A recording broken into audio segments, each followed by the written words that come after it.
cultura Anasaasi. Cronología. 5500 AC, 1300. Localización.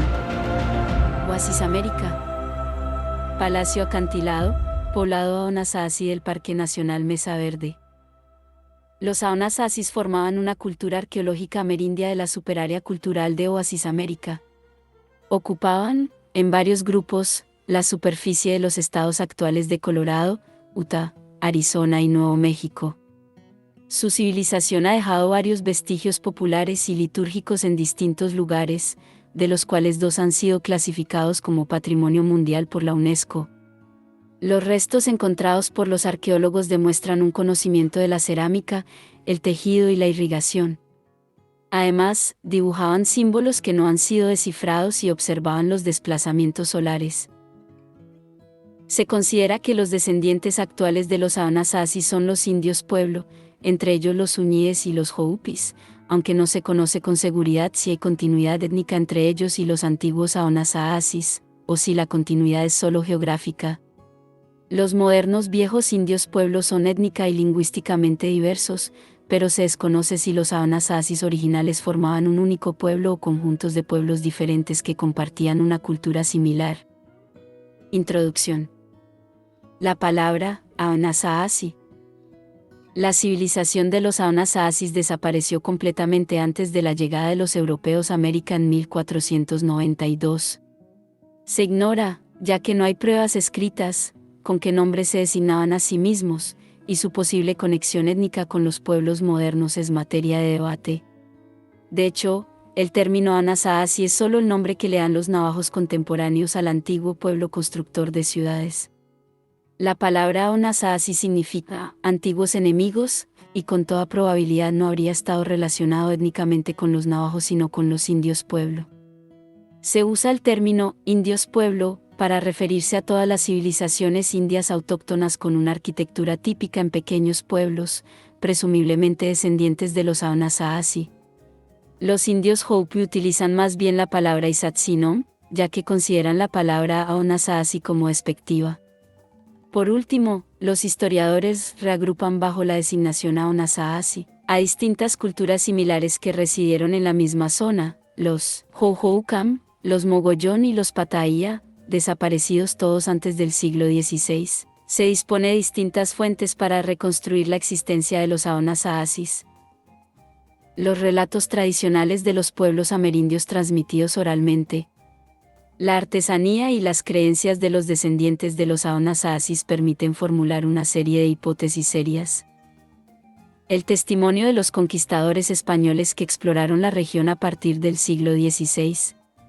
La expedición más importante fue la de Francisco Vázquez de Coronado, que buscaba la ciudad de oro de Cibola.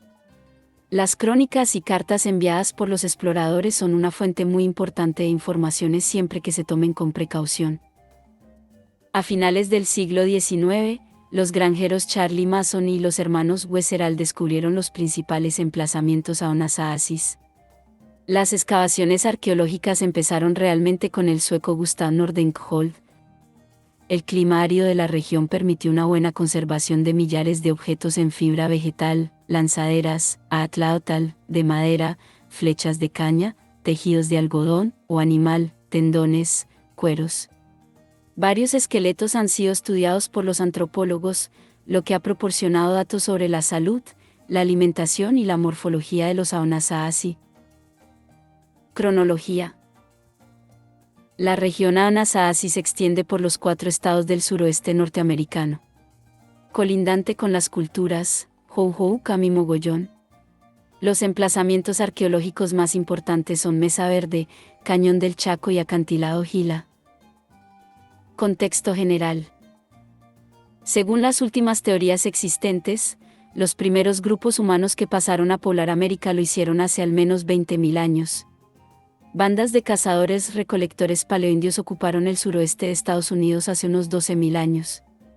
Los arqueólogos han desenterrado herramientas líticas de esta población en numerosos sitios asociados a la cultura Clovis. En un primer momento, estos grupos cazaban grandes animales que se extinguieron rápidamente, mamuts. Tras la última glaciación, el clima se hizo más seco y caluroso. En México los olmecas practicaban las plantaciones de maíz desde el segundo milenio antes de Cristo. Fueron sustituidos por las sucesivas civilizaciones de Teotihuacán, zapotecas y aztecas. Estos últimos eran contemporáneos del apogeo de la civilización Anasaasi. Con la llegada de los españoles en el siglo XVI, las culturas amerindias sufrieron mutaciones radicales.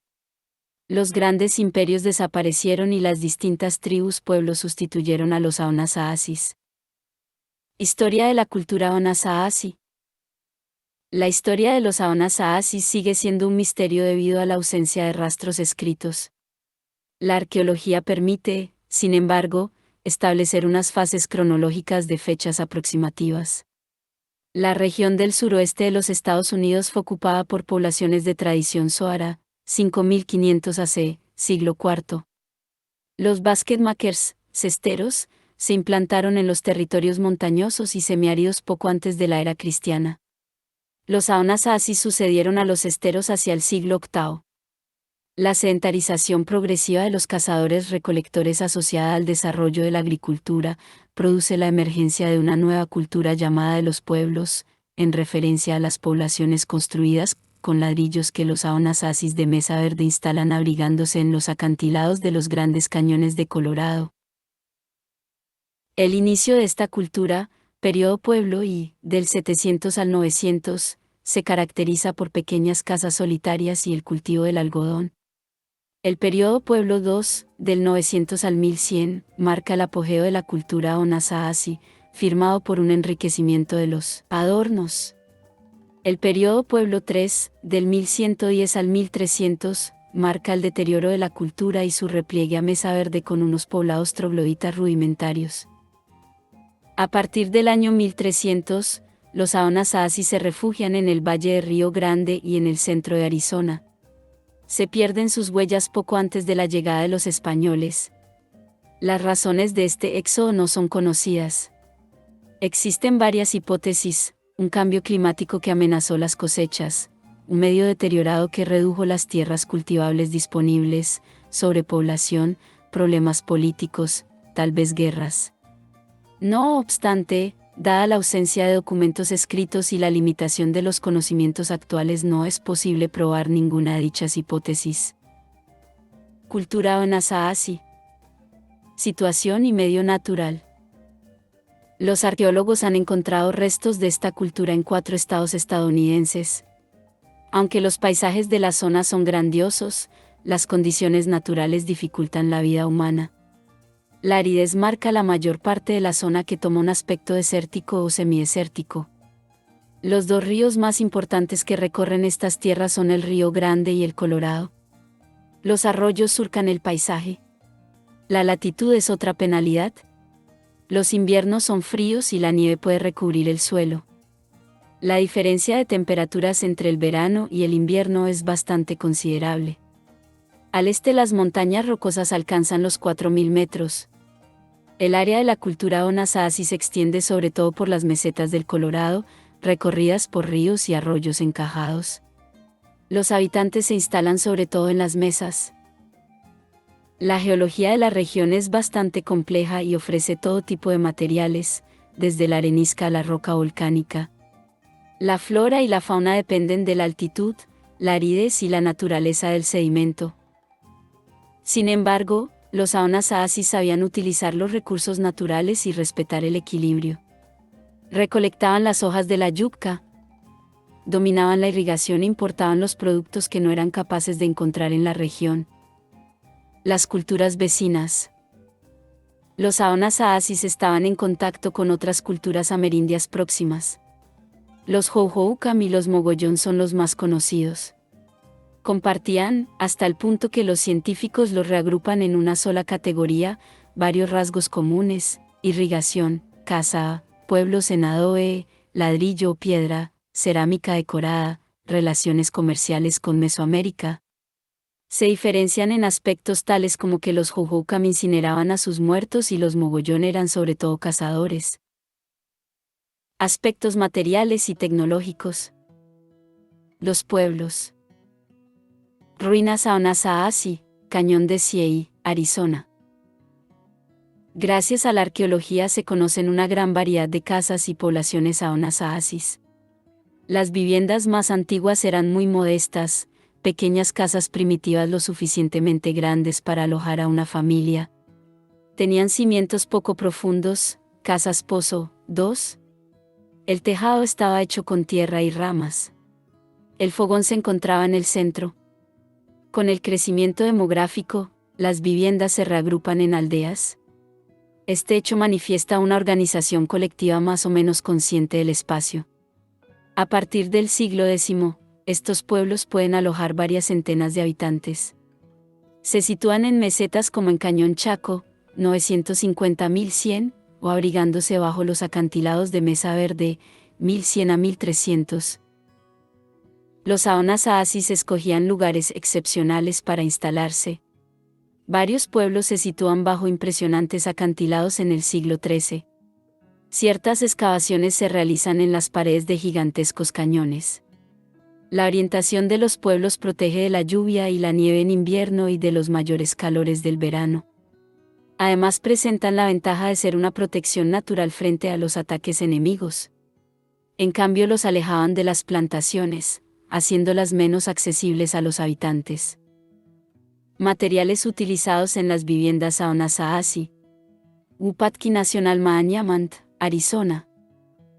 Los muros de las casas están hechos con una especie de adobe llamado jacal en México, aplicados a unas rejillas hechas de madera. Las construcciones mejor conservadas tenían una estructura de piedra unida por mortero. También conocían el ladrillo cocido. En distintos pueblos, ciertas casas guardan huellas de pintura decorativa, sobre un revestimiento de yeso, arcilla o directamente sobre el adobe. El tejado estaba recubierto por capas de arcilla y ramas mantenidas por troncos.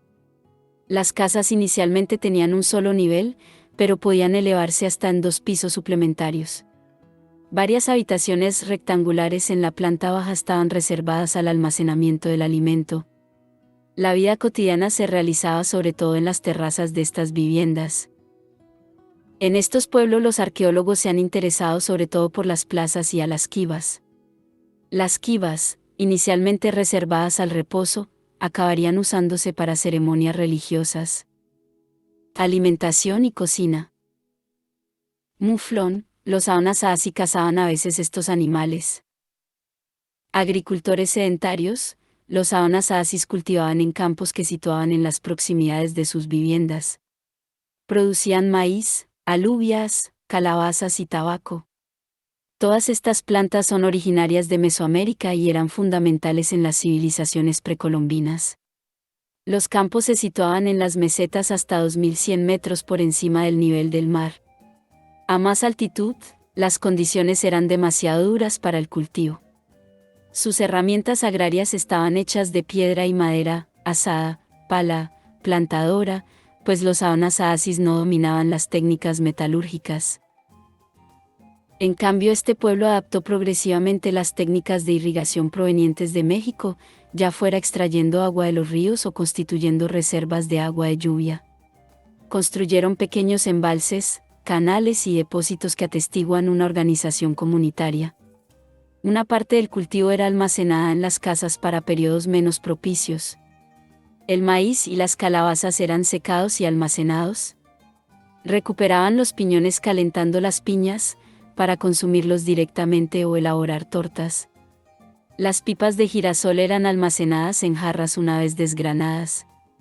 Los cereales se almacenaban en recipientes cerrados para protegerlos de los roedores e insectos. En el siglo V aparece una pieza de alfarería decorada con líneas o puntos, probablemente derivado de elementos de cestería. Más tarde el diseño se complica con representaciones de animales o de humanos. Los colores difieren según las regiones, negros y blancos en Colorado, negro y rojo al norte de Arizona, rojos y gamuzados en Utah. La alfarería acaba siendo ricamente decorada con distintos esquemas incrustados antes de la cocción por espigas de cereales, yuca o conchas. Tazón de cerámica decorado, siglo XI-siglo XIII, Cañón del Chaco.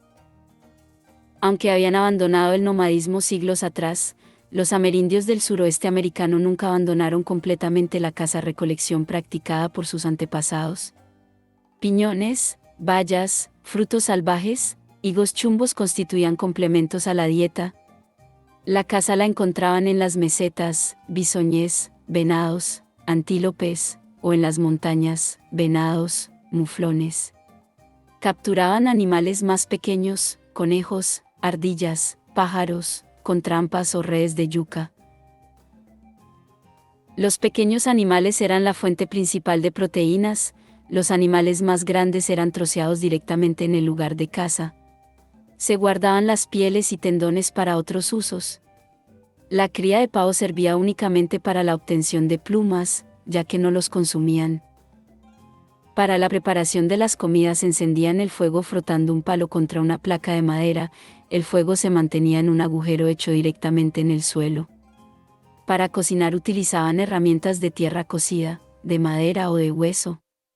Para hervir los líquidos introducían piedras calientes en el interior de los recipientes de tierra, ya que estos no podían ponerse directamente al fuego.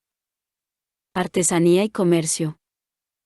Turquesas talladas encontradas en Cañón Chaco. Los hombres tejían el algodón para hacer mantas y camisas. Usaban otras fibras vegetales como la yuca y pieles o cueros para sus ropas. Llevaban sandalias y mocasines y probablemente zapatos adaptados a los periodos invernales. Las joyas eran corrientes, collares, pendientes, brazaletes, brochas y peines de madera, hueso, coral o azabache o en piedras como la turquesa. Incluso se han encontrado instrumentos musicales, flauta de hueso. La yuca era utilizada en la artesanía. Los Anasasis importaban conchas de California, perlas de cobre y loros de México, algodón y silimanita. Los comerciantes utilizaban una amplia red de senderos, pero no había verdaderas rutas comerciales, a diferencia por ejemplo del Imperio Inca. Los ríos de la región además no eran navegables. Pueblo Bonito en Cañón Chaco, se ha confirmado como el gran centro comercial de los Anasazi. La región está atravesada por un gran número de vías que unen una centena de pueblos. Los Anasazi no conocían el sistema monetario y usaban el trueque para el comercio. En su vida cotidiana, los Anasazis utilizaban distintos objetos visibles a día de hoy en los grandes museos estadounidenses: cestas, canastas de mimbre, yuca, sumaque de múltiples usos. Eran utilizados, por ejemplo, como mochila para transportar herramientas, madera o comida. Cerámica y alfarería, urnas, boles, cántaros, jarras, cucharas, figuritas. Herramientas y armas de piedra, puntas de flecha, mazas, cuchillos de obsidiana, punzones para trabajar el cuero, hachas de silimanita o de limonita. Objetos para tejer el algodón, para coser el cuero, agujas de hueso, hilo, a veces a base de cabello, cordel y sogas, de yuca. Aspectos inmateriales y simbólicos. Creencias. Los Anasasis dejaron numerosos petroglifos en los acantilados del desierto norteamericano en Gres. Se trata de dibujos más o menos estilizados, grabados en las paredes de los cañones. Algunos de esos dibujos están pintados en la roca. Pueden estar solos o cubrir varios metros cuadrados. Los dibujos pueden superponerse durante periodos muy largos, por lo que petroglifos muy antiguos pueden estar entremezclados con otros del siglo XIX. Los arqueólogos solo pueden elaborar hipótesis sobre su significado. Los dibujos representan animales cazados. Algunos pueden representar mapas rudimentarios para indicar lugares importantes, fuentes, pueblos. Algunos figuran cereales para representar una buena cosecha. Hay dibujos que representan una familia o grupo de humanos, así como escenas de baile. Hay espirales de hasta 75 centímetros de diámetro que podrían evocar el movimiento del sol o el tiempo que pasa. Podrían ser una especie de calendario ritual. Para los indios, pueblos actuales simbolizan las migraciones de las tribus. Petroglifos, Newspaper Rock, Utah. Varios tipos de petroglifos están relacionados con los solsticios de verano e invierno. Los de Fajada o Houwanguk National Monument indican claramente esos momentos del año. Las alineaciones de edificios prueban que los Anasazi sabían prever el ciclo draconítico lunar de 18,6 años. Se ignora si existía un clero estructurado. Se sabe que ciertas personas se provocaban de vez en cuando visiones tomando sustancias alucinógenas. Se han encontrado, por ejemplo, semillas de datura en mesa verde. Las ceremonias se practicaban en altares de los cuales se han conservado algunos ejemplares de madera pintada. Las excavaciones permitieron encontrar báculos de oración que eran ofrecidos a los espíritus. El Cañón del Chaco parece representar para ciertos estudiosos un gran centro de peregrinación de las poblaciones circundantes. Kibao Nasaasi, Bandalir National Monument, Nuevo México. Los Aonasaasis adoraban el dios Kaokoupeli y a los Cachinas, espíritus invisibles. Existían ceremonias colectivas destinadas a invocar a los espíritus para que protegieran a la comunidad. Se organizaban en las kivas. La religión de los Aonasaasis era pues próxima a la animista. Se encontraron restos de un loro enterrado ritualmente en Nuevo México. Las kivas eran habitaciones circulares excavadas en el suelo y recubiertas de un techo. En parte bajo el nivel del suelo, se descendía por una pequeña escalera para practicar el culto o reunir al consejo del pueblo. En el centro se encendía una hoguera y el humo se sacaba por un tubo de ventilación con deflector. Las kivas más grandes podían dar cobijo a varias centenas de personas sentadas en taburetes de piedra.